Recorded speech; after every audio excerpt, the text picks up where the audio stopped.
I drink pickle juice straight out of the jar.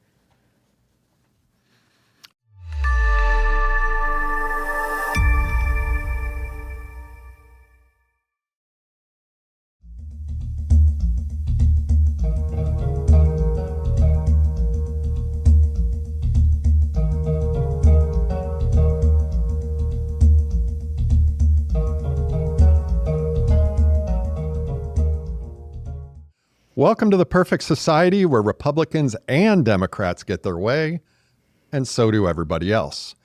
Go to www.everybodyshappy.com. I'm Curt Derby. Thank you so much for joining us. Today is part of our In the Shadows series, where we talk about topics that are rarely, if ever, heard of in old media, and usually not even in new media. My guest today is Amanda Smith McCombs. Amanda is an avid reader. Great thing to be. Yeah. She is a podcaster, and we're especially happy to have her here because she is the first, the only, the reigning Mrs. Daybreak. Ooh, some of that is true, but not all of it. Well, fill it in. I'm not the first. Oh, you weren't the first? No. I thought you were the inaugural. No, that would have Well, been... I need to talk to my research team. We goofed on that. No, it's okay. Right. So hi, this is me. Well, welcome. Yeah, welcome. I am Mrs. Daybreak, though. You got that part. Well, that's awesome, and I love your sash. Thank you for bringing that. It's my second one. So I actually, you get one every pageant season, and the season just barely started up again. So this is my brand new sash. Well, the other one sits in my car. We'll take care of it. Yeah, Real better. Good. What'd you do with the old one? It just sits in my car. So it's like an old trophy? It's like up in my dash. I drive a Jeep, so it's in my dash with all my duckies. Excellent. Perfect. All right. Now tell us, what is Mrs. Daybreak? So, have you heard of Mrs. America? Oh, sure. Or Miss Congeniality, like the movie? Mm-hmm. So Mrs. America is the pageant Miss Congeniality is based off of. Okay. So every state has different ladies that put in where they live. That's how you get your title. And it can be like your street name, or if you have like a subdivision name, city name, county name, just where you live. You have to like have proof that that's the area that you live in. And when I was signing up, I was like, I'll be Mrs. Daybreak. Somebody has Mrs. Daybreak, so I better have something else good just in case. And nobody else did it. I did it first. So it's like first dibs. I didn't have to do a pageant. I just was like, I want to be this title. And they said, okay, here you go. Oh, I see. So you're automatically... And then I had like a panic because... Well, that's awesome. So like there was no competition? Not until I went to my state.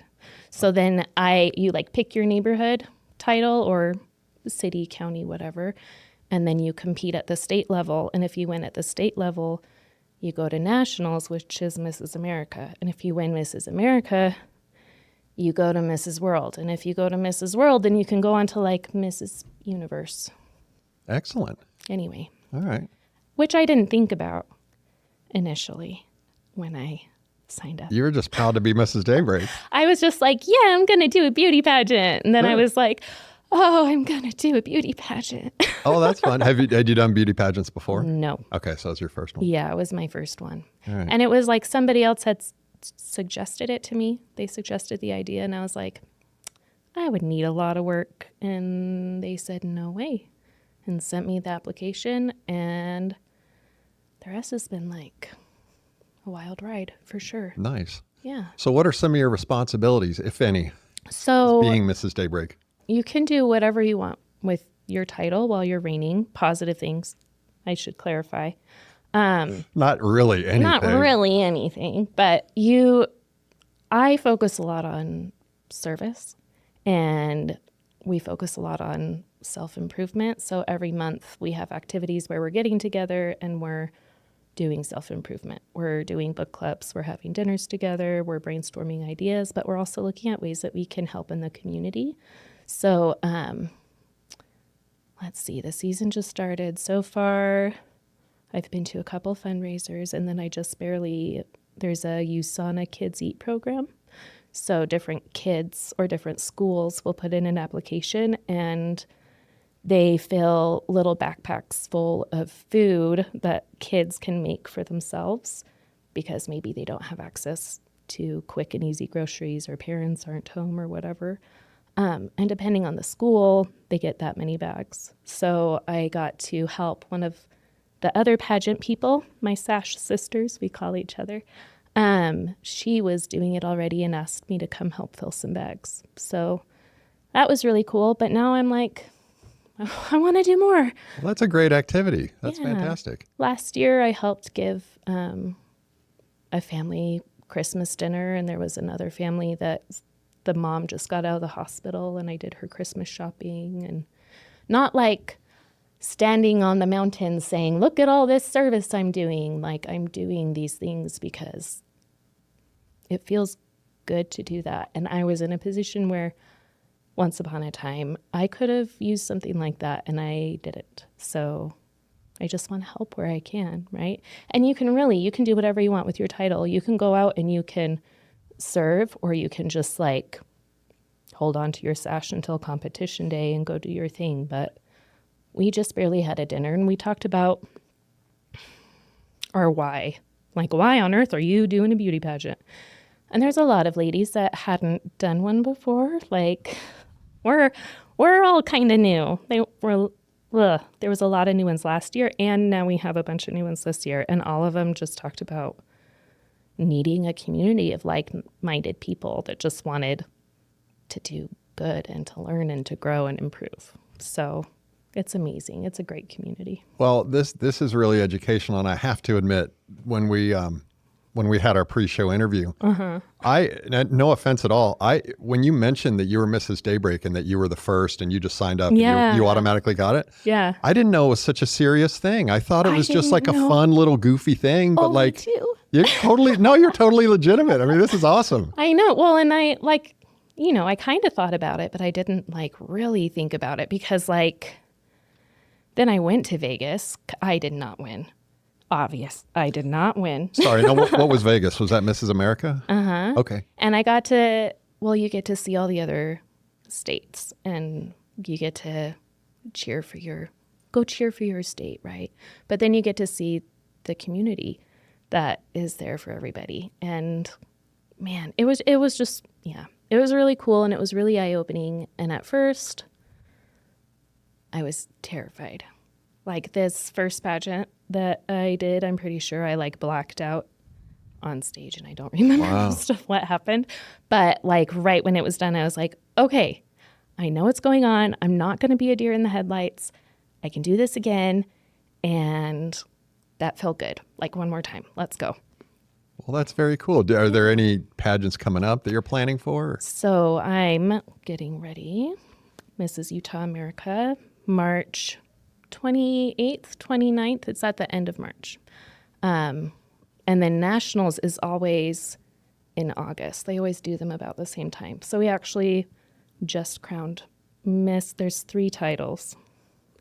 There's Miss America, which is Miss for America Strong. It's the non-married title. And then there's 2 married titles, which is Miss American and Miss America. And they're equal. They're the same. But it's just another pageant. It's How more exciting. ladies. Wow. So every year we get to crown 3. That's really cool. Okay. It's fun. That is fun. And so back to your service. Yeah. Are those activities that you choose to do, or are they kind of out there available in a pool and you can say, well, I'll do that or I'll do that? We have a group chat, and we just post our events and say, hey, if anybody wants to come, this is what I'm doing. And when you say we, you mean all the other missuses? Okay. Yeah. Gotcha. Rocky Mountain and Wasatch Front and who else last year? I'm still getting to know the ladies for this year. There was I can't remember. I'm blanking on all the titles. Well, sure. Well, you'll remember in a minute. 20-something people. Yeah. So how often are the pageants? Are they annually? Mm-hmm. Okay. Yeah. And they've been going on for years and years and years. This Gotcha. one actually, it's always at the Westgate, and it's run by a husband and wife who own the Westgate, and they work with Victoria's Voice. I can't remember what overdose. There's like a nasal spray. If somebody's overdosing, you can give them the nasal spray. They work with that company. They had a daughter named Victoria. Nacra. Yeah, something like that. Is it a nasal spray or is it a... I think this one is... Is that the thing with the... If they overdose. And yeah. Okay. Their daughter she overdosed. And so part of the pageant raises money for that. So last year you can go and you can get sponsors and things like that. And I was like, still deer in the headlights. Why would I want people to give me money to go up on stage and be pretty? But really, I think about what it's all for, and it's not a competition, really. I mean, it is, but it's more a celebration of how amazing we all are. Because everyone I've met has probably gone through hell, and they've come through the other side of it, and they want to be a voice for others that don't have one, and they see a need, and they want to go help. And like initially you think beauty pageant, you're like, pretty girls are not nice. That's what I'm used to, especially high school. Pretty girls not nice. They're pretty and they're nice and they want to be my friend. Oh, that's fantastic. It's a totally different world than what I expected. So I kind of went in just like dip my toe in and see what life is like. Because, when you get older, it's harder to find people, especially if you've moved around a little bit. It's harder to find your community. Yeah. And now I have one, and I have friends that I think I'm going to probably have for the rest of my life. Sure. Oh, that's good. Yeah, because as we get older, we get married, we have kids, we lose touch with our current friends, and it's harder to make new friends. Oh, yeah. We get kind of isolated. Mm-hmm. Yeah. We get into our routines. And I think part of it, too, if you're a mom, you just kind of lose your identity. And when I go, because half of my score is an interview. So 50% is the interview. And then there's fitness, which is the swimsuit. And that's 25%. And then evening gown is the other 25. But I only have 4 minutes with each judge. And it's like speed dating. I have 5 other ladies in there with me, and we're all talking at the same time. And I have to make an impression and know who I am and be able to answer quickly, or I'm not going to get anywhere. And they even ask you questions on stage. And there was a time in my life where I wanted to be hidden and I didn't want anybody to know who I was. And I kind of lost who I was. And I'm finding that again. It feels so good. How great. Yeah. It's well, this amazing. is a big deal. Yeah. It's so healing.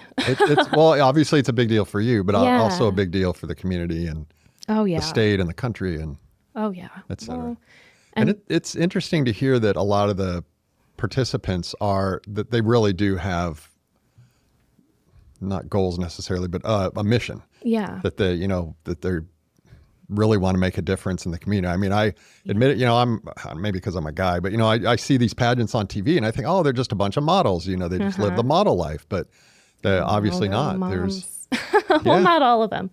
But so I had to figure out what a platform was, and it wasn't just shoes, not platform shoes. I had to what's my mission? What am I going to use my voice for? What am I going to do what am I going to do with my title? And what am I going to do if I get the state title, let alone the national title? I didn't process all of that. And it took some time. I didn't know initially what mine was going to be. And I think a lot of us kind of take some time, but then it's how you pick a New Year's resolution, kind of feels like a New Year's resolution. And it's your message, what you're using your voice for. So mine was, and probably still is going to be, take care of yourself, which sounds simple. I was yeah, that's going to be easy. But then people ask me well, what do you do to take care of yourself? And I'm oh. No, and I do want to water. And I want to get to that because you're also a podcaster. Yes. And I believe the theme is recovery, or it is trauma recovery. Trauma recovery. Okay. Well, getting into all the dark and twisty things. Well, whatever you're comfortable talking about, but I'd love to hear more about that. And you brought some pictures with you. I did. Okay. Yes. So we can. I want see you to some talk of about them, those. right? We'll just bring them up one by one. All right, there we go. Oh, my witch's hat. Okay. Well, and the sunglasses. So That's a great picture. that is in my classroom. I was a teacher up until this year. I just quit. I'm on sabbatical, I guess I'll say. But I'm wearing my witch's hat and my sunglasses, and I had to wear those inside because I have light and sound sensitivity. It's a lot better now than it was then.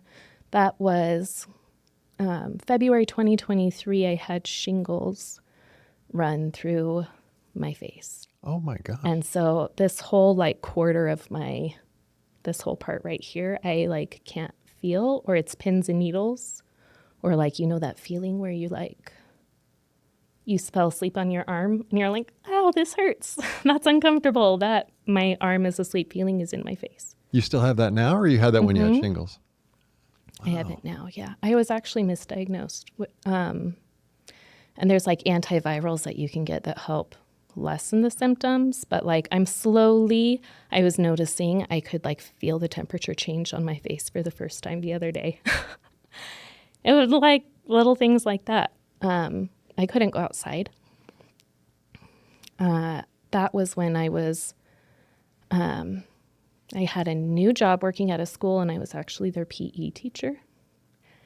And I couldn't teach PE anymore. I've never taught PE before in my life, so that was probably a good idea.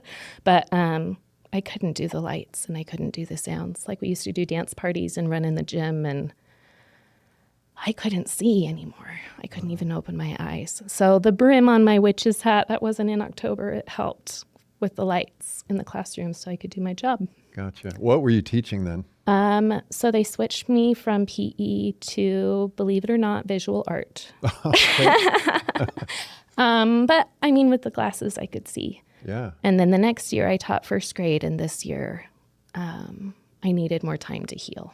Okay. Gotcha. Well, great story on that one. Yeah. Oh my gosh. This is our first rehearsal for our opening number. That is pretty much everybody that was in the pageant, all the misses and the miss contestants. And I am all the way on the left in my pink shorts and my 6-inch shoes. The far, far left or the second from the left? In the back row, far, far left. Okay. Gotcha. Yeah. All right. Good. Ooh, and this is our send-off. This is right before we send the queens that won down to nationals in Vegas. I think our group is I don't know how they do it in other states because every state has different directors and they all kind of do their own thing. But we told our director that we really like the opportunity to like get together and be social, right?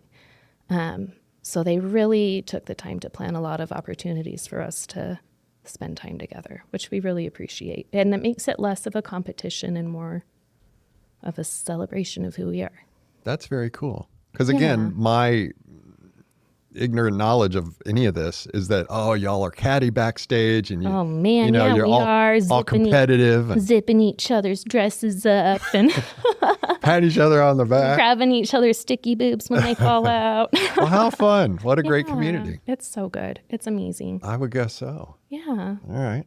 Oh, you're not feeling well. That is the day they diagnosed me with shingles. Oh, shoot.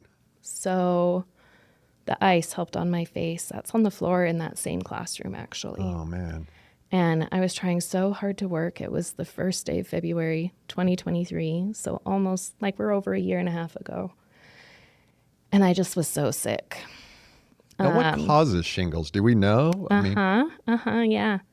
Chicken pox when you're a kid. Really? Yeah, it stays in the nerves in your spine. And then it can get triggered by like stress or like food or all kinds of other factors, but usually it's like an old person. Yeah, right. Right. And if you don't mind my asking, what does it feel like? I've heard that it's really painful. Like it feels like your skin is kind of just squeezing in on itself. Mm-hmm. Is that, well, and I know you mentioned the pins and needles, but it's different on your face a little bit. Okay. So I felt a lot of mine inside my head. and it followed along the nerve, and the rash came and followed along there too, but it feels like burning. And normally, like I also have gotten it on my back before. Normally you can just put a cream on it, but not with your eye. And there was so much swelling, my eye was pushing out of my head. Like I was going into the eye doctor to make sure that I wasn't going to lose my vision. Oh my gosh, how scary. It was really scary. And it's very isolating because people hear shingles and they think, oh my gosh, I don't want to get that. And they stay away from you. Oh. And I couldn't, after that day, I couldn't see or hear without being in pain. So I was in bed, eye covers on, ice on my head, ice on the back of my neck. No one could talk. No lights at all. And I couldn't even listen to myself breathe. Like that even hurt. And I was just weeks of moaning in pain. Oh my gosh. Could you do any cream at all or just not on your eye? Kind of. And I would do like apple cider vinegar and water. I would put all around here because it's like an anti-inflammatory, I can't remember. And like oatmeal baths. I would do lots of oatmeal baths and just like cake it all over my face like a face mask. It was awful. And Sounds awful. I know there's actually a lot of people, I'm in my late 30s. There's a lot of people I know that have gotten it. My mom sent me to somebody's house to get chicken pox, right? If you had chicken pox, you're probably going to end up getting shingles at some point. Wow. Okay. So when they diagnosed you, what was the prognosis? Like, did they say, okay, you're probably going to have this for X amount of months or a year? Everybody's different. Everybody's different? Yeah, that's what they would tell me every time. Like, we have no idea if you're going to get any feeling back. Wow. It's coming back now, though, but like barely. And it's been really slow. So the treatment is just try to keep you comfortable and wait it out. Is that it? Well, and then I changed. This is recent. I'm like going to see a doctor that does, because a million years ago I had a total hysterectomy.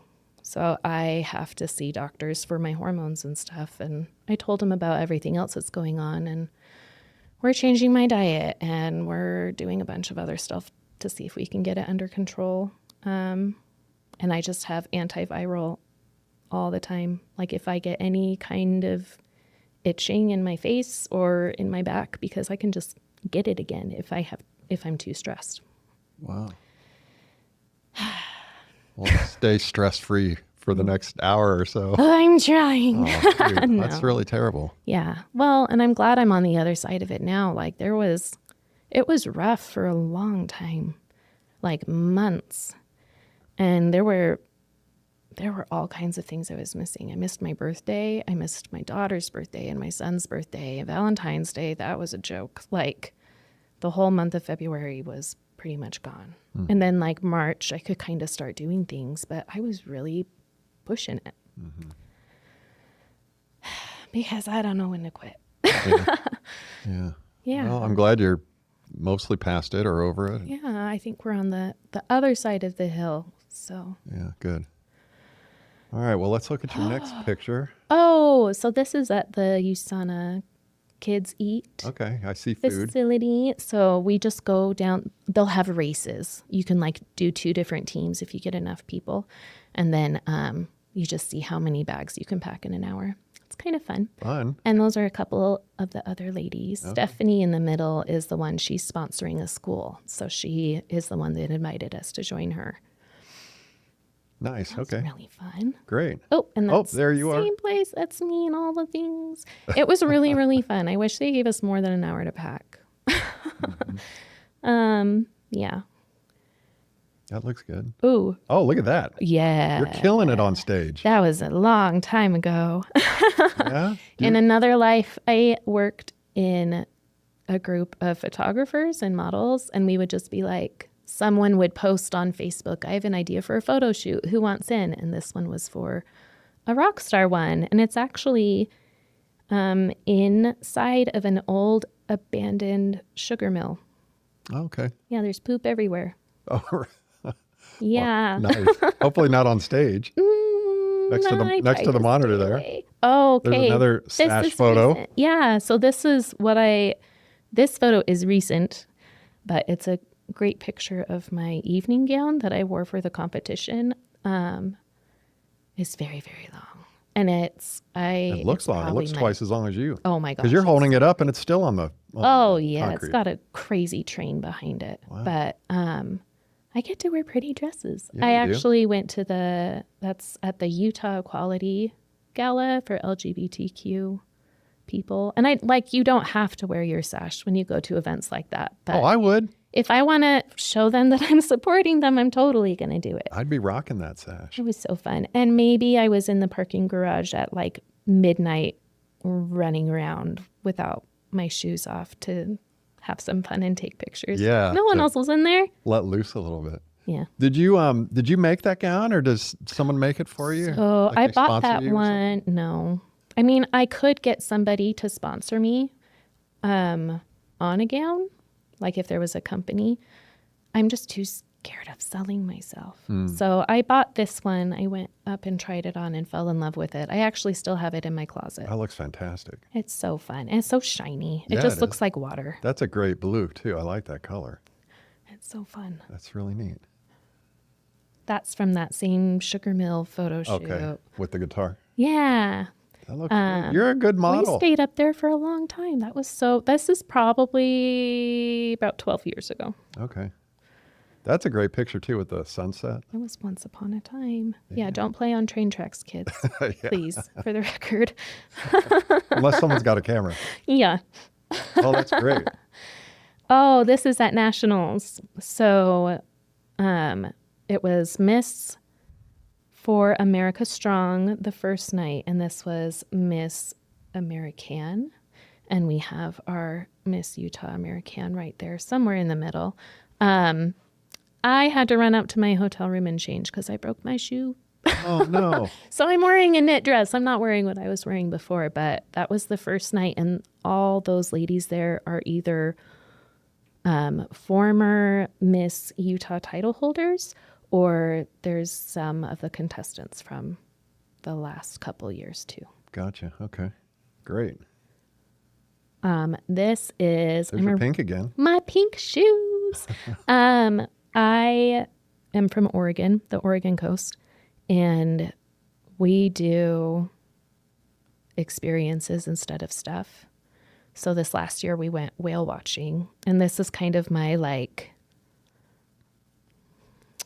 life's too short kind of picture. I just feel so at home when I'm by the ocean, and life's too short to not go out and live it and make memories and do the things that you want to do and have the stuff that you want to have. What are we waiting for? Sure. No, that's great. And when you say we, is that your family? Was that a family get together? Yeah. And you can see whales off the coast of Oregon? Sometimes. So we actually went and did a whale watching tour in boats. We surprise our kids every year, and we don't tell them where we're going until Christmas. Great. I haven't decided this year yet, but I gave them giant stuffed animal whales and told them we're going whale watching at the Oregon coast, and it was so cool. He's 4 now. He was 3 at the time. He fell asleep on the boat, so he missed all of it. And then we started pulling right back in, and he sat up and was like, "That was the best boat ride ever." And you have a daughter? He missed all of it. Yeah, Son between my husband and I actually have 5 kids. 5 kids, okay. Yeah, I don't have pictures of all of them, but I have my stepdaughters, and then I have a 15-year-old, and then I have an 8-year-old and a 4-year-old. Yeah. Okay. Yeah, yours, mine, and ours. They all get along? Most of the time. Pretty much, yeah. Like kids do. Like kids do. Good. Oh, yeah, this is on the stage. I think it's swimsuit. I didn't wear my glasses because I wanted to be pretty, but it all happens so fast. It's such a quick show. Well, you mentioned almost blacking out or feeling like you were. Yeah. Well, I'd get up on stage and be like, "This is great. This is awesome. I did my thing." And then I'd go sit down in a chair and be like, "Oh my gosh, what did I just do?" Yeah. But I mean, right afterwards, I was now you've done 2 pageants then? You've done one. Yeah. Because when you were when you became Mrs. Daybreak, there was no competition. So you just were. I just was like, So the second time you had to do the pageant and you won. well, no, I get to keep it, keep my title. Oh, so nobody else went up against you in the Mrs. Daybreak competition. Yeah. Well, no, there isn't a Mrs. Daybreak competition. You just pick your neighborhood. Oh, okay. You said that. Okay. Yeah. And then I get to keep it as long as I'm doing the pageant. And as long as I like sign up every year, I get Oh, first gotcha. dibs on Okay. my title. I'm with So if I were to win ever, then somebody else could take it. Or if I didn't want to do it the next season, then somebody You mean else. if you were to win ever, like Mrs. Utah? Yeah. Okay, gotcha. Because then Okay. I'd be Mrs. Utah. I wouldn't be Mrs. Daybreak. Got it. So it's like, I think of it that way, like instead of losing, it's Yeah, like it's a I just get different to, win. I just get to keep my title. Sure. Right. Yeah. Well, that's good. Oh, There you are that's again. the same place. Summoning up the whales. Yeah. Oh, that's my husband. So I did this in an arcade. He and I love to play video games together. And that's one of the places that we go whenever we go to the Oregon coast. They have like a nickelcade we'd love to take our kids to. Okay. Yeah, they are fun. I love playing those games too. Right? There's, I don't know if that one has it, but at the, there's an All-Star. There's a couple All-Star locations. And you can sit in this big yellow thing it's a tank game. What? And you drive a tank around and you blow that up other there. tanks. Oh man. What? And here's the fun thing. My son's orthodontist got that game for his lobby What? and it's free. So every time my son goes back to get his teeth looked at, He's blowing up stuff with a tank. well, so am I. I'm like sitting there. I'm waiting for him. I love it. That's awesome. That's how I'm you the biggest spend kid in your there. time. Yeah, there's a lot of 8-year-olds looking at me. This is from the fire. So I've talked about like when we talked about our in our pre-interview, I talked about the fire like a tiny bit.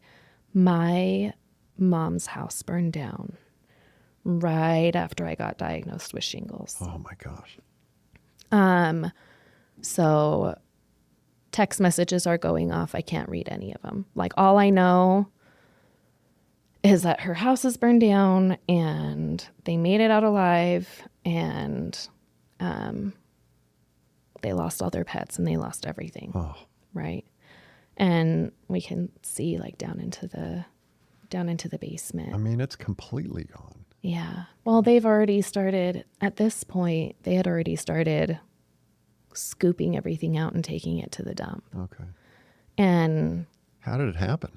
so there was a heater like a space heater left on in the garage. And it started in the garage and went through the whole house. And they have had a door that opened right out of their bedroom. And that's That's how they got out. That's how they So it was got during the night. middle of the night. Oh my gosh. I'm so sorry. And, at that point, they both made it out alive. But my mom died 6 months later, like unrelated. And that was sudden and unexpected. It was the last conversation. Take care of yourself is the last conversation I had with her. It was a week into the school year, and they were staying in a trailer on the property, still sorting through things and, trying to pick up whatever of their life they could. And it was her birthday, and she was talking about how tired she was. And I was talking about how tired I was because it was like the first week of teaching first grade again. And she just kept telling me that I had to remember to take care of myself, or there wasn't going to be a me to take care of anymore. Right. And 1 week later, she died. Oh my gosh. And she what? Sorry to bring it. I mean, Yeah, it's okay. and she wasn't sick with anything. She was just natural we causes. think she was, because she had already not been feeling great. Like her birthday, she was feeling sick to her stomach, so she didn't get to go out to dinner like she wanted to. And she'd been feeling off. Like she was on her way to go see my brother and stopped at the gas station because she felt sick to her stomach and didn't come out of the bathroom. And they tried what they could to revive her, but Gosh, that's shocking. yeah, I was at someone's son's birthday party And all I get is a text from my brother that says, there's no easy way to say this. Mom's dead. We need to talk. And I mean, we all got together and my brother is a nurse anesthetist, and he was on the phone when they called time of death. Because they didn't have their phones. They were trying to figure out, like, because they weren't home. They weren't anywhere close to home. They were on their way to see my brother. And once they put 2 and 2 together, they were able to call my brother, and he knows all the things with all that. And he was like, just tell me what's going on. And, you know, it's different when it's your mom. Sure. So he was able to tell us what happened and clue us in on everything. But things got really dark for me after that. And this was, like, I already had shingles take away so much from me. And I talk about how I'm a book lover, was a first grade teacher. I couldn't read anymore.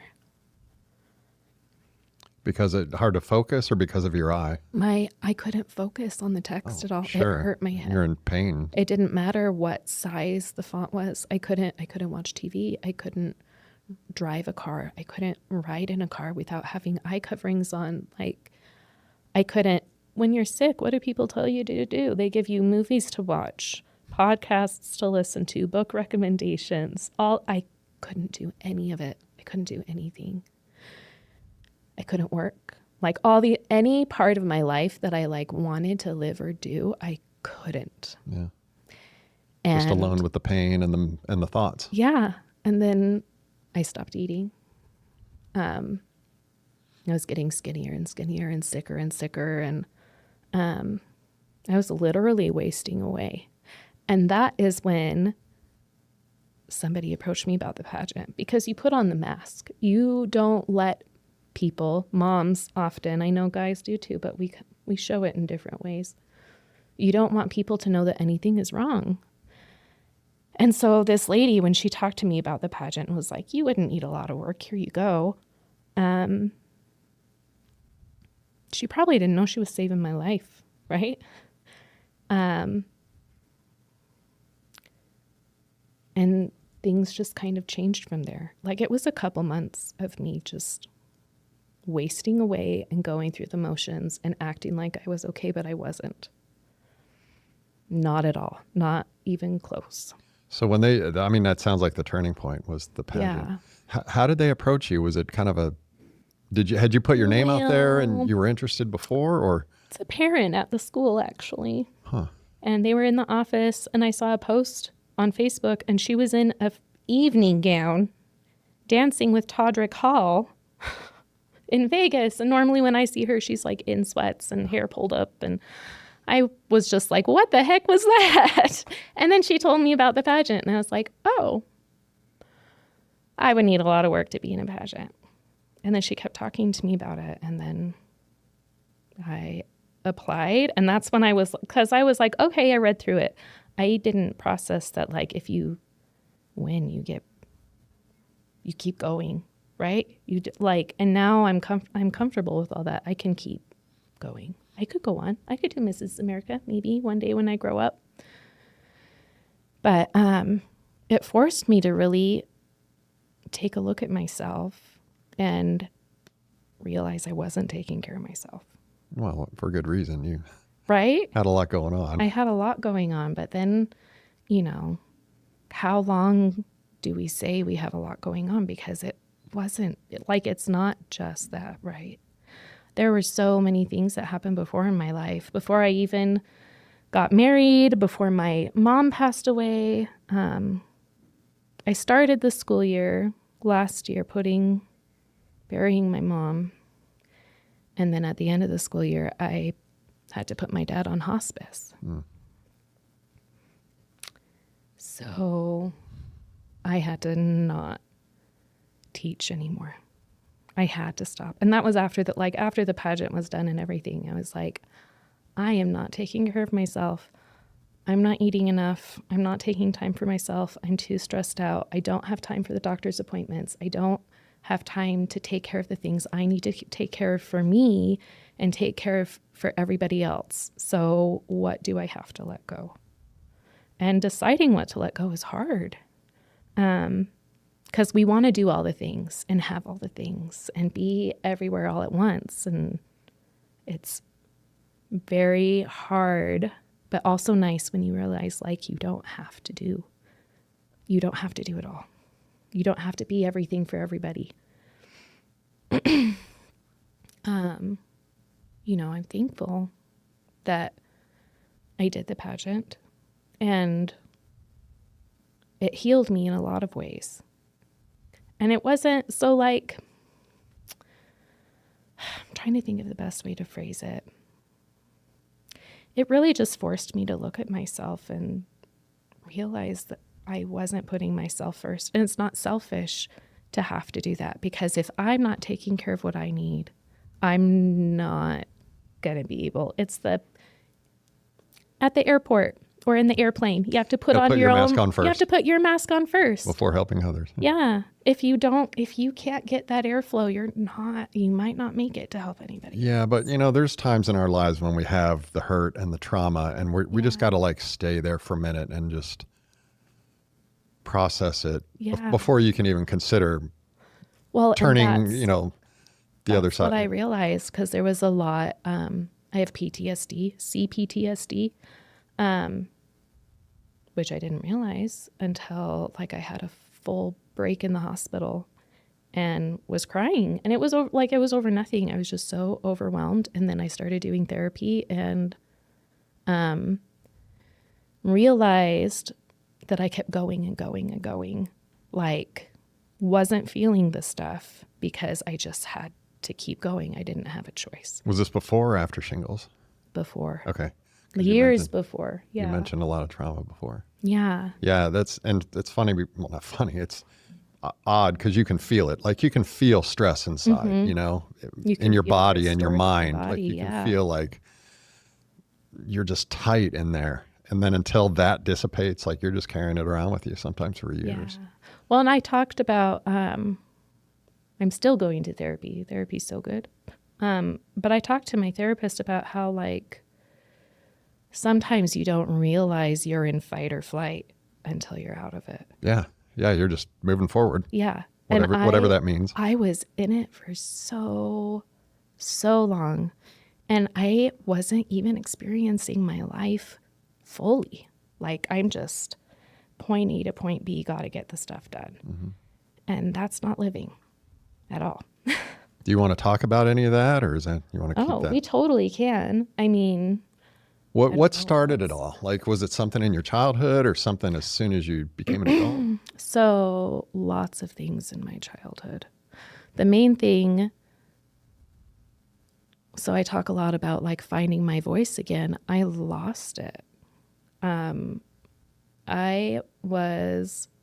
think I faced pretty much every kind of abuse you can have. Mm-hmm. Religious abuse, sexual abuse, emotional abuse, physical abuse. And a lot of it was like after I was, how old was I? Like 12, 13, 14. When that was all going on, or that was all going on before? Started. Okay. I actually we had a house that had quite a bit of property. We had like 4 acres.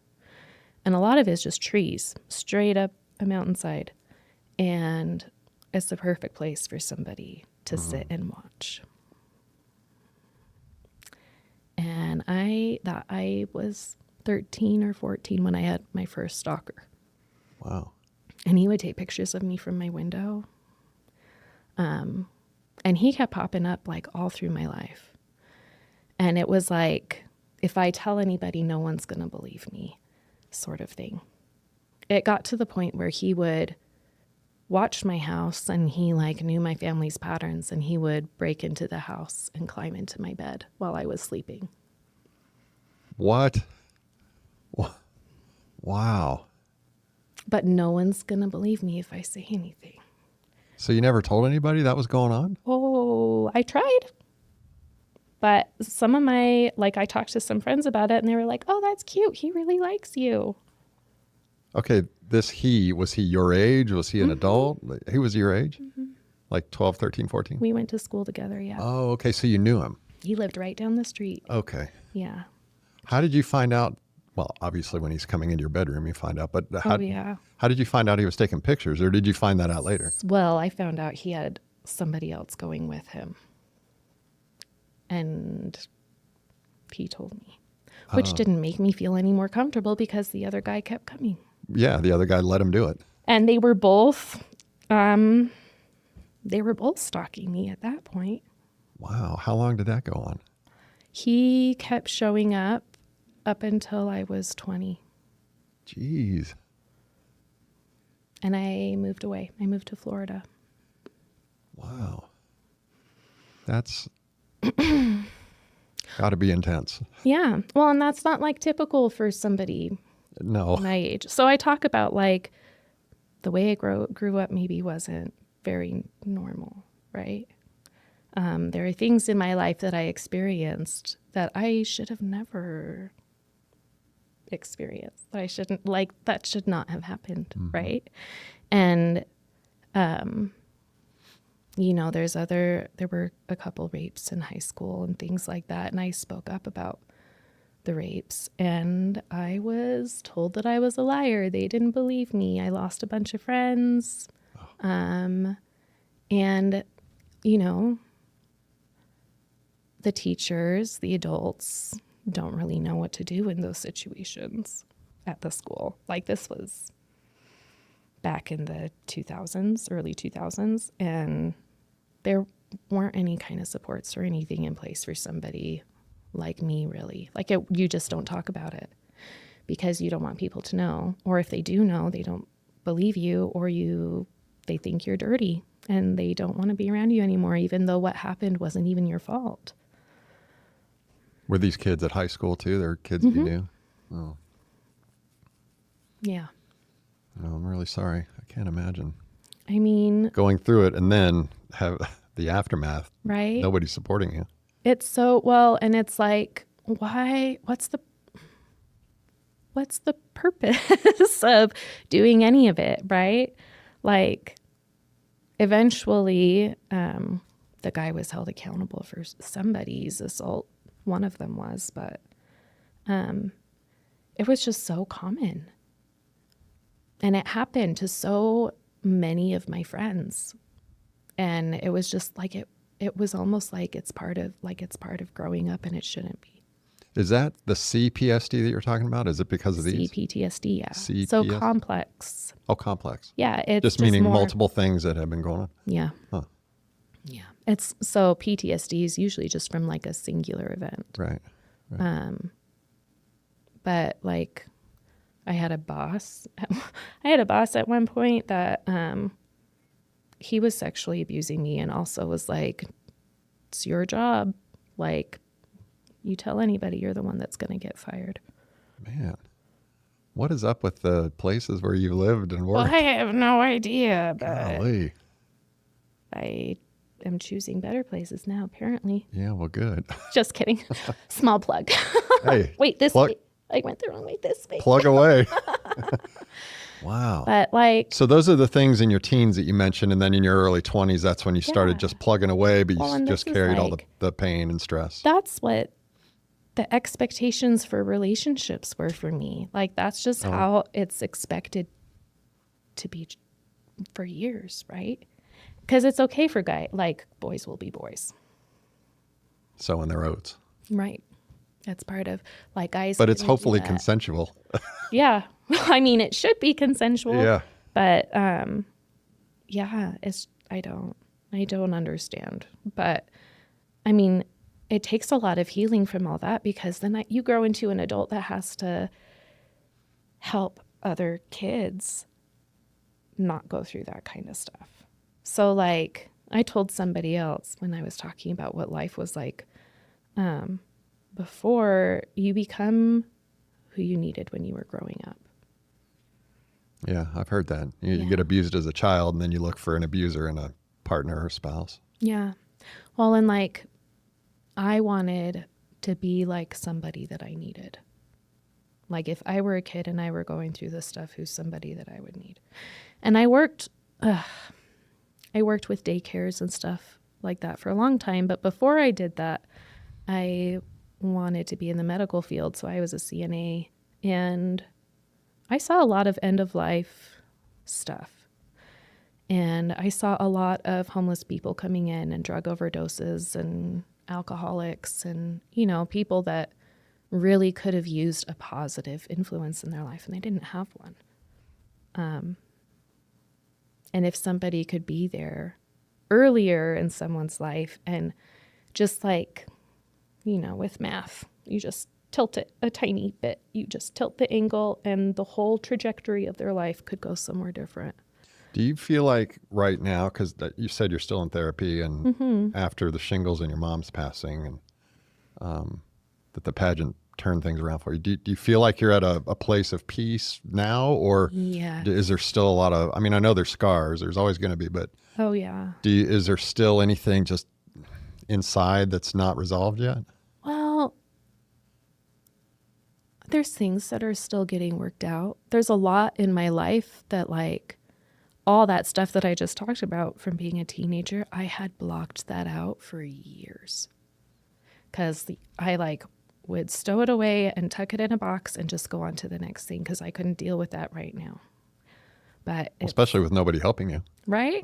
And then I was a single mom for a while. That was really awful. That's kind of hard. The guy, I lived in Florida for a quick minute. And I call my child my permanent souvenir. But I lived over there for a year, and I had this relationship with this guy thinking that he was going to be forever. And I asked him if it came down to it and I had to move back home, if he would ever come back with me. And he was like, no, I'm not giving my life up so that we can go live over by your family. And I was like, what the heck am I doing here then? But he gave you up and he gave up his child. Oh, yeah. Yeah. Drop of a hat. Are you in contact at all? Does he? He was arrested twice after I left recently. He has had a stepson that's about my daughter's age, and he choked her. He choked him. Stepson. I got that wrong. And punched his ex-wife, who's now my friend, in the face.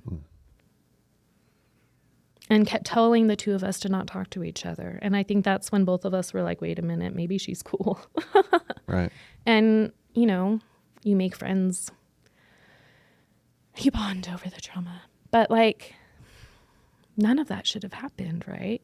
And he wasn't ever that awful with me. It was just more like, I obviously care about myself more than I care about you or anything else that's going on. Yeah. But yeah. Well, if you don't mind, I want to talk more about your trauma, but as it relates to your podcast, because I know, I want to talk about your podcast. Let's finish your pictures real quick, because I know you brought a video. Oh my gosh. And we got to see the video. Here's too. more. Oh, so this is my mom. She used to teach piano. And that is me with her piano before they took it to the dump. There's a video in there somewhere, another one of them. We bought a piano, and I had somebody refinish it for me. It's just a used piano, and he fixed it up for me. And we got my kids a Christmas present. They're doing piano lessons. Do you play? I forgot everything. You learned how to play? So my mom taught me. How long did you play? Oh, not very long. Not long enough to remember anything. I can't really read the music, and I can pluck away. So I'll go over and I can pick out some songs that I used to know, but I signed my kids up, and I'm going to sign myself up too, because why am I waiting? Yeah, well, you might pick it up pretty quick. Yeah. I took 2.5 years when I was a kid. Oh, when you were a kid. Yeah, and I was pretty good. Oh, my mom taught for years and years, and then, life gets in the way. Piano's a great instrument. Yeah, making All my right. kids. Oh, look at that. Mrs. Daybreak. It's fantastic. We do a social media shoot at the beginning of the pageant, and this is my first appearance as being Mrs. Daybreak. It's a great picture. And that's actually at the pageant. Okay. Is that the evening gown? Same gown, yeah. Okay. Look There's at the that. current So much. It's Man. cute. Lots of fabric. Yeah, it is. It just keeps going. How do you, okay, personal question, but you can't wear that in the car. Like, do you pack, or do you? Yeah. Like you get dressed at home and you are able to get into your Yeah. car that way? Wow. Well, this time I was staying at the hotel, so it was a little bit easier. But this is what I wore in that parking garage, and I just like grab. I keep grabbing and grabbing and grabbing until I can't grab any more of the skirt, and then I just hold it all in my lap in the car. Oh, okay. It just keeps me nice and warm. Fantastic. All right. Oh, and dress rehearsals. So that's my opening number outfit. You have to come out and like yell into the mic who you are because there's so many people. Oh, okay. There it Wow, is again. man. Or was that a dupe? That might have been. That was me. Oh, I don't remember. That's similar. There we go. That is some of the other girls on my side. So we all end up becoming friends. There's one of them that's pregnant. Another one runs. She's the next one. One of the ones in the middle just barely moved to another country to go do a service mission. Okay, gotcha. And this is one of my collaborative art projects that I did in my reign as an art teacher at that school. We did Monet's Water Lily Pond. So each grade did a different style, and then the way that we put them all together made one art piece. Very cool. Yeah, the impressionism. Oh, You're a mermaid. that was one of my photo shoots that I did. That's actually at the Great Salt Lake. Oh. And I used to have all my students convinced that I was a mermaid. For real. You know, what do they say? Pics or it didn't happen. Right? Well, I know. it It's like, I have proof. That's awesome with the sunset. Yeah. It smells pretty briny there too, right? Oh, yeah. It flies all over me. Which actually keeps people away. So if you want to go to the Great Salt Lake, it's never crowded. Yeah. It's awesome. There you are again. Yeah. I was covered in flies. Those little tiny ones? They had to pick me up. Like, that's a actual tail I'm wearing. They had to pick me up and move me around. Oh, my gosh. Yeah. Well, those are great pictures. That was fun. Oh, that's at another. I think that's at one of our, they teach you how to walk because there's a way to walk, apparently. Isn't it like you're lifting your knees kind of and your usually feet one are foot at a facing time. forward? Yeah. Don't ask me how I know this. There's different stage patterns and stuff. And there's like the hat again. Oh, that's a great picture. You're very photogenic. Oh, well, it takes some practice. Once upon a time I did go to modeling school forever ago when I was a teen, and it was about the same time that all that stuff started happening. So like I wanted to be famous. I wanted to go out and be somebody, but I kind of hid away after I had that guy following me all over the place. Well, you had to. You had to feel like you had to hide. Right?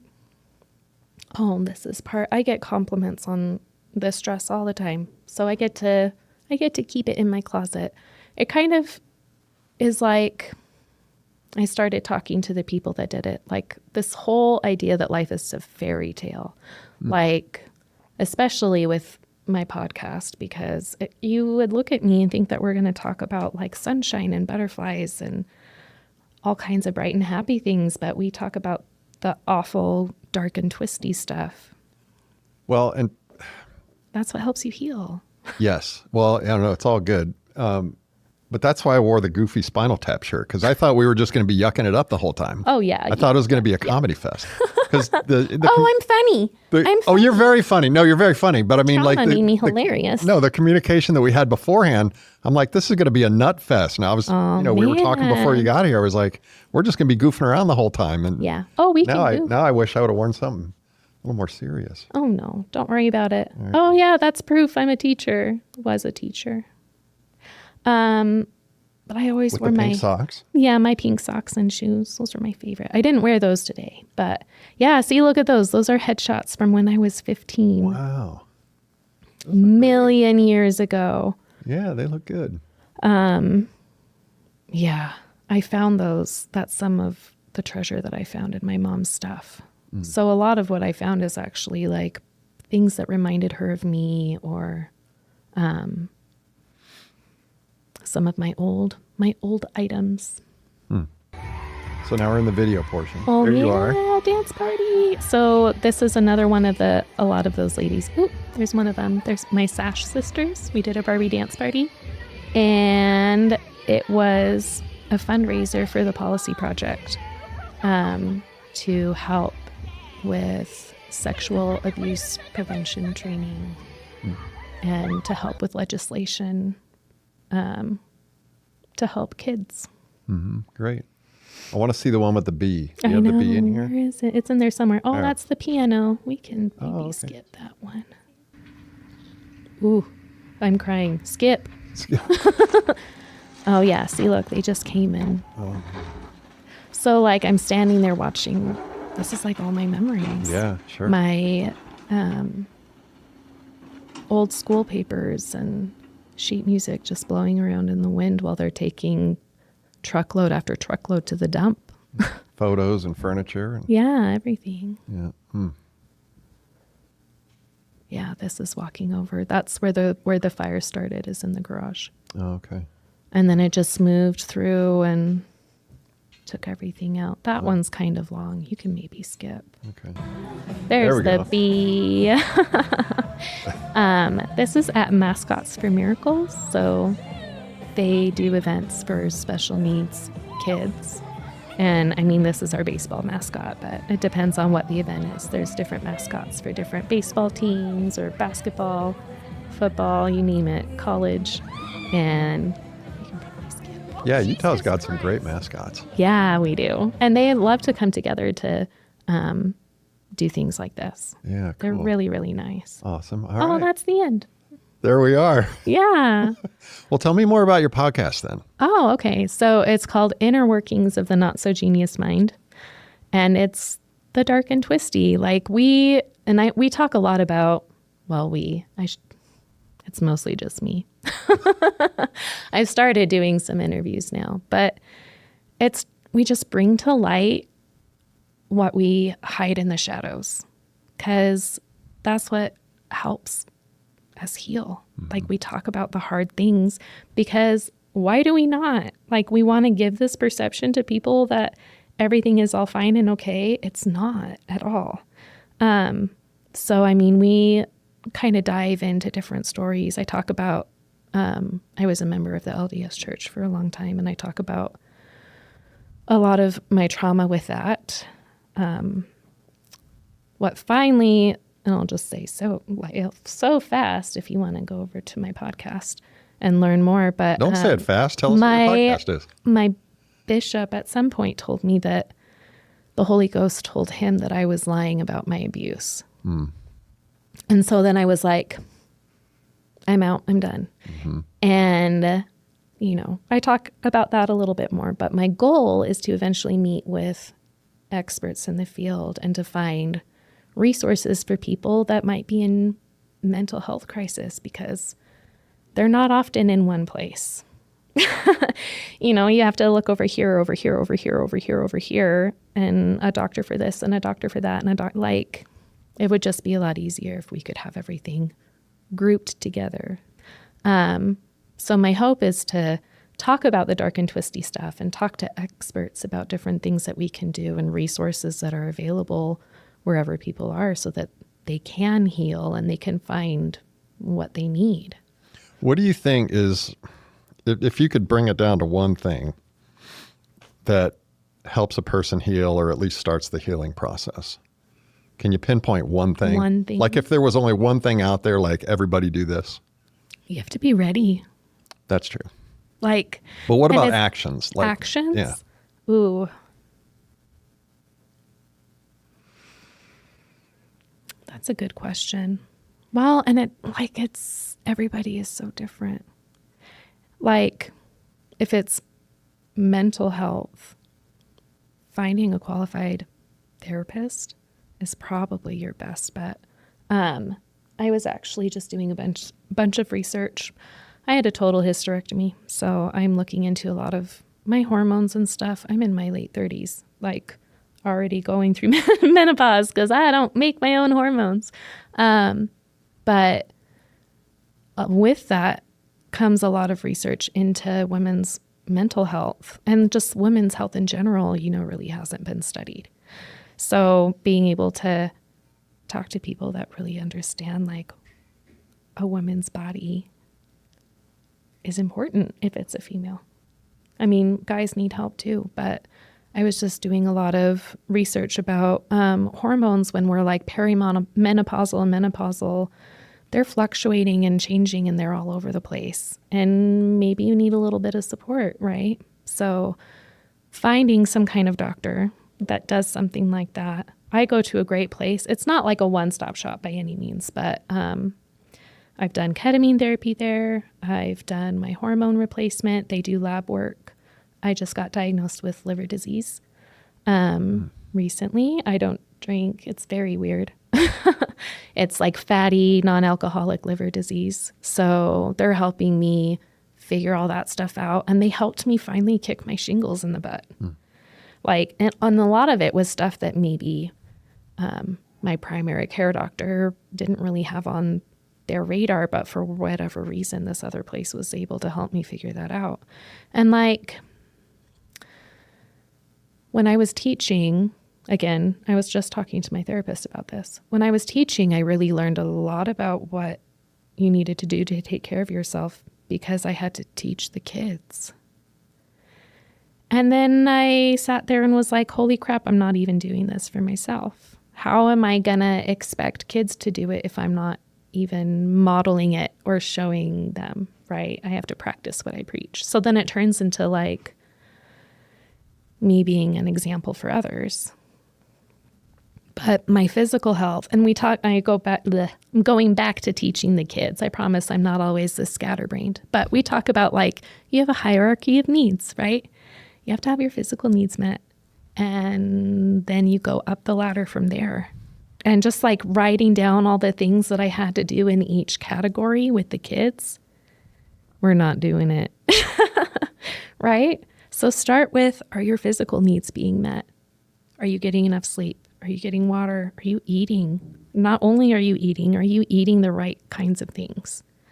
And then move up to the next step. No, because you're not going to be able to do, like, if you don't have that good solid foundation, you can't do any of the other stuff. You're not going to be able to be successful or thrive. And it sucks to not thrive. Yeah. And that's a great point about the physical is we don't think about that as much as that's really got to be in place before, you know, because that can set our moods, that can set our everything levels of patience and our hope for the future. Like, yeah, you know, if you're malnourished in some way, even if you're eating all the time, if you're eating the wrong things or. Yeah. Well, and like exercise is good for you, right? But it doesn't have to be like so intense and extreme. And I think a lot of us think go big or go home, or we only pick one thing at a time, which is good. Maybe change one habit at a time if you can, because it's kind of hard to like, maybe you suddenly realize I have to change this, and this. And if you fail at one of those things and you're trying to change all of them at the same time, then everything else, you are going to get defeated and everything else will just fall apart. Mm-hmm. So, I mean, I think that's what really helped me in my recovery is just looking and making sure that my physical needs are being met. Not getting enough sleep is huge.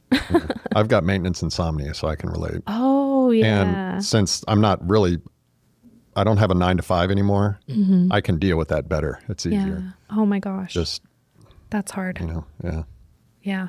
I have, and I started getting a lot of insomnia when I was after my hysterectomy, because that's part of going through menopause is you can't sleep and you get night sweats and stuff like that. And I'm so glad I got at least some of it figured out for now. But like you always have to keep checking in because your baseline is going to change, right? And we don't do that. We're in such a rush to do everything and to get to all the places. And we eat the food that's convenient and quick to grab that we maybe shouldn't eat. Mm-hmm. Yeah. So on your podcast, you do most of the broadcasts? Is mm-hmm. it generally you talking? It's mostly me. I have a couple, as of today, I have a couple interviews in there, but it's mostly you just talking to your audience. It's mostly just me telling stories. Like I talk about my stalker a little bit and how that really impacted me. And like, how do I go from having this guy creeping on me and not wanting to be noticed or seen at all. Like I used to want to be on the stage and do Broadway and sing and all kinds of stuff. And then I stopped. I didn't think that was going to be obtainable because I didn't want to be found through my whole life. Right. But now, like, I'm in a good place where I'm not thinking about that. That's like not in the front of my mind. That's way back here. And I don't even have to deal with it because I'm safe. Good. Yeah, good. Yeah. Good.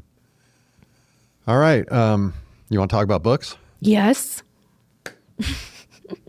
Favorite author, favorite book, favorite genre? Oh, books you hate? Man. Lay it all out there. Okay. Well, here's part of my problem.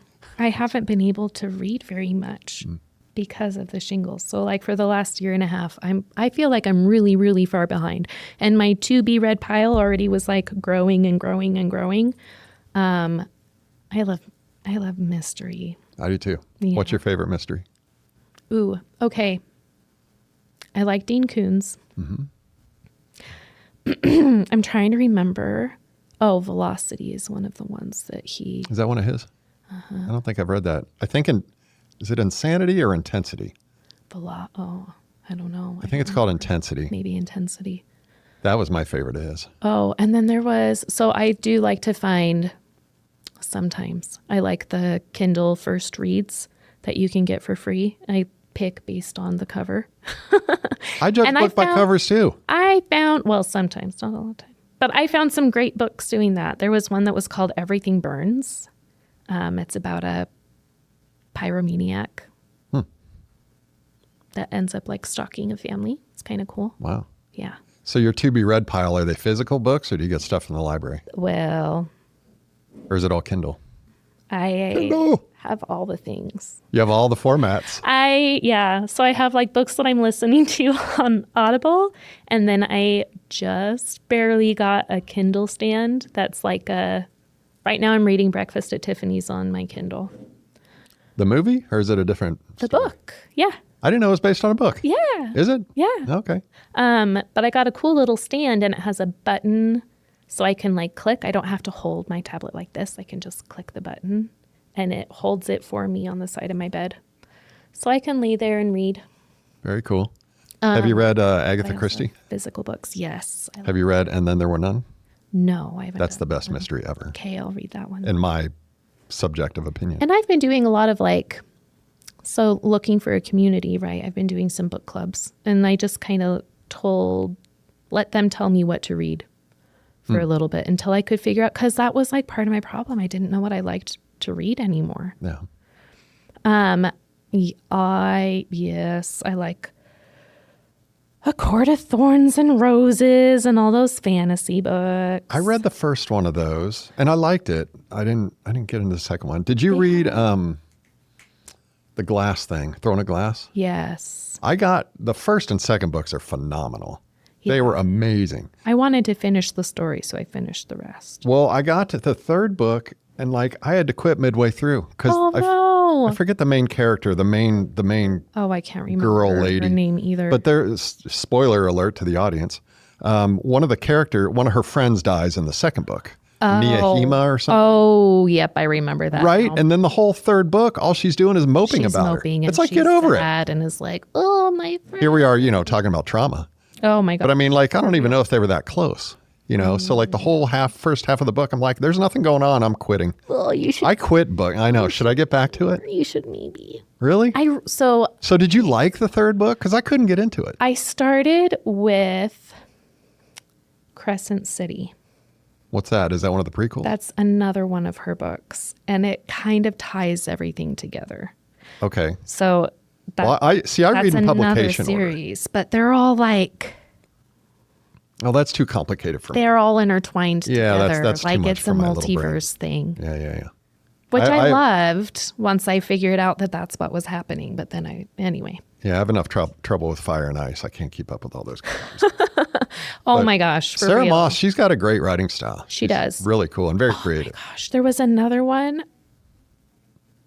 Oh my gosh. I can't remember what it's called. So it's what I saw it in the store, but I already had too many physical books, and I had Audible credits, so I used my Audible credits. But it's I like vampires, okay? Did you read the Twilight series? I read it a million years ago. I read them all too. They were great. They were so good. The fourth book kind of fell off a little bit, but the first three were incredible. I tried to do the fourth one. It was just... it got too much. It hit me wrong. And I'll tell you why I like them. And this is for any author, any story. I love dialogue. Mm-hmm. I like it when dialogue tells a story. I don't like paragraph upon paragraph of description and narration. It's like, ugh. Like when people are talking and interacting and telling the story. And that's all what Twilight was. Yeah. I mean, it was literally Bella and Edward just talking the whole time. Talking and getting... A little bit of action and kissing and stuff. But, fight scene in the football field. Yeah. The movies were okay. They were... I will not watch those again, probably. So with all, if I can, sorry to bring you back to your trauma, but do you do the self-improvement books, or do you don't need those? I love Brene Brown, and I really like to listen to other people's stories. So I like memoirs. I think my favorite 2 memoirs that I've read recently are Green Lights, so Matthew McConaughey, and then Brandi Carlile. I don't know if you know who she is. She's a musician. Yeah. But if you do the audio version of her book, she sings songs that are inspired by what she wrote in the chapter. So that one is really cool. Mm-hmm. And it just gives you like you just don't know what other people have gone through to make them who they are. Yeah. I read Booker T. Washington's autobiography. Mm-mm. It's fascinating. We just barely bought the Hamilton ones. The Hamilton ones? Mm-hmm. So Booker was born a slave. And at age 12 is when when they were freed. Emancipation. So you thought you were having trouble. So he taught himself to read, and by 16, he was admitted to college. So cool. And by I think 24 or 25, he was asked if he'd be principal at a different college. 25 years old. Holy smokes. And it was it's Tuskegee University, which is around today. That's where he was principal and stayed there for decades, I think. So cool. Anyway, they didn't have a lot of funding. They didn't get a lot of government funding. So they had to make do with what they had. So he made deals with local farmers to buy land. They farmed their own food for the kids. Yeah. They built their own structures, like the kids were taught how to build. So the kids not only are getting education, but they're also taught life skills and all this. It's incredible. They do that with prisoners too. Yeah. Actually, I went to, have you seen The Shawshank Redemption? Yeah. So I went to the prison where they filmed that this past summer. Uh-huh. It's the Ohio State Reformatory. Okay. In Mansfield, Ohio. And they were talking about that. Didn't they make their own cells or something? Yeah, they have a storied history, but there was a period of time where it was a reformatory, and they had a 15% recidivism rate. And they had religion classes, they taught morals, they taught life skills, they taught trade skills. There was like a high school there where they could, take high school level classes. Yeah, I mean that's their GED and yeah, that's the way to go. That's so cool. Yeah. Who's your favorite author besides Kuntz? Oh my gosh. Pick one. All right, pick 3. Oh, shoot. Besides Sarah Moss and Stephanie Meyer. Sorry to interrupt. Did you read, so for Stephanie Meyer, did you read The Host? Yes. That was great. That was a good one, too. That might be one of my favorites of hers. I tried watching the movie and I didn't like it. I didn't start it. I figured with Twilight's. I figured with Twilight's history. Anyway. And The Chemist, I didn't really get into that much. I didn't get into that. I finished. I never read The Hunger Games. I read the first one. I have them. That's like in my to be read pile. That's not one that I ever read. But like I usually stay away from, I love historical fiction books, but I usually stay away from something that is too political. And while we're on that note, I actually have been reading your book. Right on. Yeah. It's got a great voice. And it's a really easy read. Mm-hmm. And it kind of puts things, like if you don't know anything about politics, really, you're going to understand what's going on. But if you know about politics, you're going to understand what's going on. Mm-hmm. I wrote it for a 10-year-old. Oh. Seriously. That's perfect. I did that on purpose. Yeah. There's very few big words in there. Mm-hmm. I purposely made it for 10-year-olds and non-readers. Yeah. It's a good, quick read. It is an adult book, too. It's a grown-up book. We didn't say what the book is called. I don't think many 10-year-olds would really be interested in it. Probably but not. I wrote it for everybody. Yeah. Well, and that's a good range to hit. That's a good age range. Yeah. But, I was actually talking to my friend about it.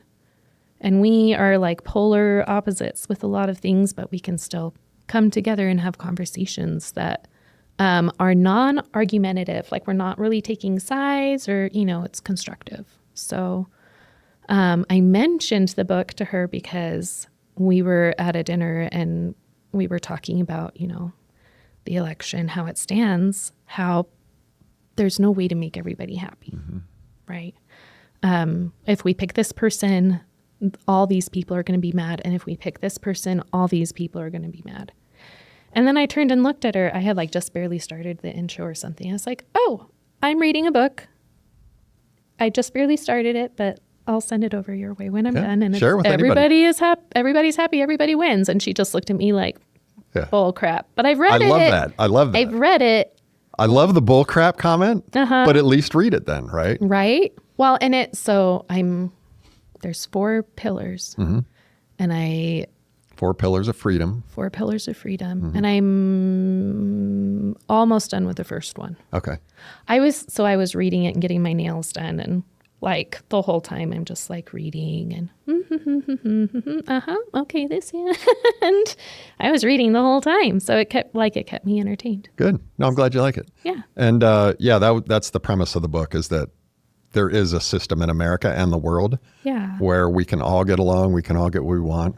And I was actually just talking to kids again about how people can still get what they want. It's not my way or the highway, right? We don't have to make blanket statements and promises. It's the same for interacting with normal people. And I think now is a good time. 30, 40 years ago, we might not be able to do what I'm talking about in the book, but now we can with technology. And especially, you said, with how it's so contentious now. Well, and it's what I really get frustrated about with whenever we come to an election season is how polarizing it can be. And it doesn't have to be that way. There was a time where it was okay to be from a different political party and be friends with somebody, but now it's you're a scourge if you vote for somebody else, right? And how dare you get attacked as a person and you're awful and horrible. And well, I'm glad you like it. Let me know when you're done. Yeah, the way you think. Yeah, it's good stuff so far. I love authors that have a good voice. So tell me more book recommendations. I love them. Give me all the books. What's your Are you favorite asking book? or are you just, mine? You. Atlas Shrugged is my favorite book. Oh, really? Okay. And I like it. I like the philosophy in it, but I mainly like it for the literature. See, nobody really, by the way, if you've never read Atlas Shrugged, and if you're thinking about read it, just go read it. Stop our broadcast right here. Yeah, pause. I'll wait for you. And the reason is, for some reason, it's controversial. People love it or hate it. Oh. But I think you didn't know that? I didn't really think about it. Did you read it? Very long time ago. Yeah. I think it's one of the best books ever written, but there's some people that just can't stand it. But I think those are the people that either have never read it. Yeah. Or they're, maybe political or philosophical on a certain bent. Oh. And they don't even want to try it. So it talks a lot about individualism, right? Yeah. Which is what our country is. We're a free country, right? And you have all these freedoms. Right. Yeah. And but it's a great story. It's got my favorite female character that I've ever read.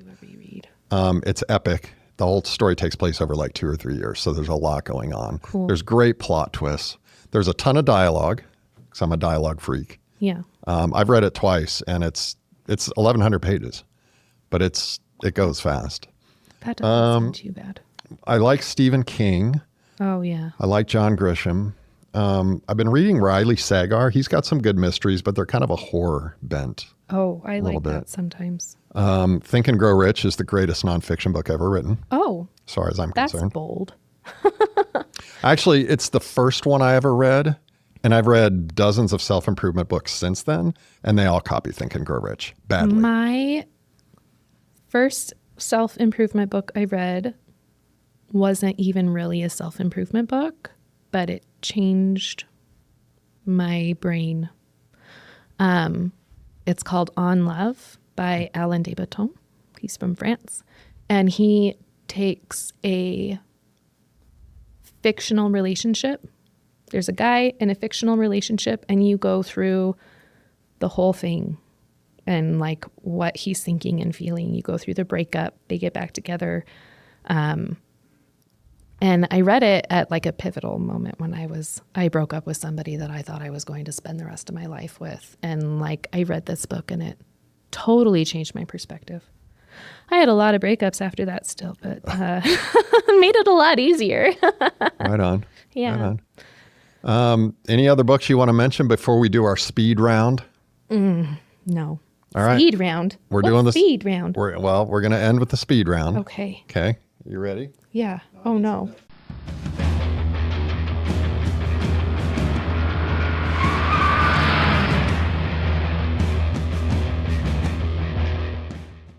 Now, I'm going to ask you a series of questions. You have to answer as succinctly and quickly as possible. Oh man. Can you handle this? Yes. You okay? Yeah, this feels like March. You want to take a break? Let's go. All right. What is the meaning of life? To live it. Beach or mountains? No, both. Yeah, yes or no? Pineapple on pizza. Yes. Movies at home or at the theater? Depends on the movie. Is the earth flat or round? So round. Favorite movie? Princess Bride. Favorite book? Oh, snap. I love the Harry Potter series. I'm sorry. It's a comfort to me. Favorite TV show? Friends. Favorite musical artist? Brandy Carlisle. Are ghosts real? Yes. That was your quickest answer. Oh, man. How do, I've seen proof. maybe there's another podcast there we could talk about. The ghost you could return. How do we end war? Stop thinking about just ourselves. If you could spend a day with anyone alive or dead, who would it be? My mom. Well, this one's easy. Game of Thrones or Harry Potter? Oh, but I like them both. Did OJ do it? Yeah. Which is more effective, discipline or willpower? For who? Generally speaking. Willpower. All right. What is the most disgusting food that you eat? That I eat? Yes. But if I eat it, I don't think it's disgusting. Okay, everybody else thinks it's disgusting, but you love it.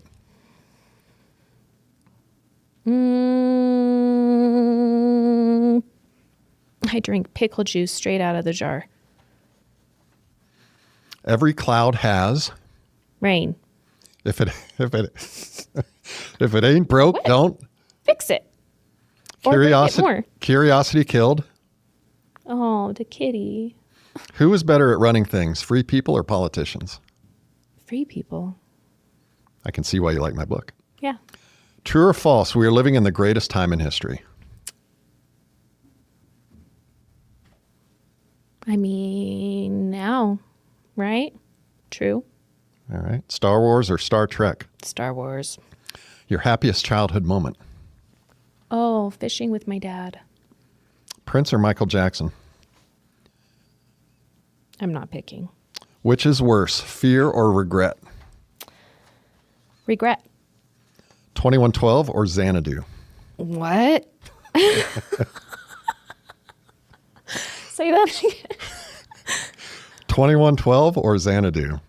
Just pick. You have to pick one. Oh, I have to? Yes. Oh, Xanadu sounds fun. Jeans or shorts? Shorts. Football or baseball? I don't do sports. True or false, we went to the moon? True. Why did the chicken cross the road? So I learned the real meaning of this joke, and it's real sad. You know, there's two different kinds of other side. So the chicken just went into the afterlife? Yeah. Okay. Interesting. Got hit by a car. Interesting. So that's the road he crossed? Yeah. Wow. The plane of existence. The other side. Interesting. I like that. Do you have a hankering for a hunk of cheese? Yeah, actually. Did you have fun? Yeah. All right. It was great having you here. Yay. Go ahead and tell us again your podcast, the name. And So my podcast is Inner Workings of the Not So Genius Mind, and you can find it wherever you stream. And you can find me at Not So Genius on Instagram. all right. Any place else people can contact you or find you? Facebook. I'm not on TikTok very much, but Instagram and Facebook are probably your best bet. All right. Wonderful. Well, Amanda, thank you for coming in. Really appreciate you being here. Nice to meet Thanks you. so much. Yeah. And everyone, remember, like, subscribe, comment, and share Share it. our videos, especially about the perfect society, so we can build the perfect society ASAP. It's possible. Sayonara. Bye. Adios. Adios. Bye. Thank you. That was fun. Sometimes in life, we find solace in places we never dreamed. For Amanda, finding beauty pageants gave her life new direction, meaning, and purpose. And maybe most importantly, new friends and the fulfillment of helping others. Throughout her life, Amanda experienced many abuses. Starting in her preteen years and moving through adulthood, she endured many physical and emotional traumas. But she kept moving forward. The key to living a good life, a happy life, a successful life, is to, as often as possible, be open to possibilities. During one of Amanda's low points, she listened to a friend's suggestion about trying out for a beauty pageant. Amanda said yes. Had she not made that one simple choice in that one tiny precious moment, her life would be on a completely different path. Life can be hard, especially when the future seems bleak. But we are always better off when we can keep a positive outlook on life whenever possible. When her friend recommended the pageant, Amanda could have thought that she was not qualified, less than, or too miserable. Instead, she just said yes. One simple word. It's easy to say no when we are hurting. If we've been stung in the past, if we are currently going through physical or emotional pain, and sometimes saying no is the right choice when we need to regroup, reflect, or just have some peace and quiet. Other times, though, it's a good idea to say yes. New experiences bring new opportunities. New opportunities might get us out of our current funk. Maybe we meet new friends or discover a new purpose in life. No matter what you've gone through in your past, it doesn't have to shape your future. And simply being open to possibilities makes a huge difference to your potential happiness. You never know where you'll find a safe place to land. So remember, sometimes in life, you just gotta say, what the heck, and make your move. Saying, what the heck, gives you freedom. Freedom brings opportunity. Opportunity makes your future. Till next time, take care of yourself and each other.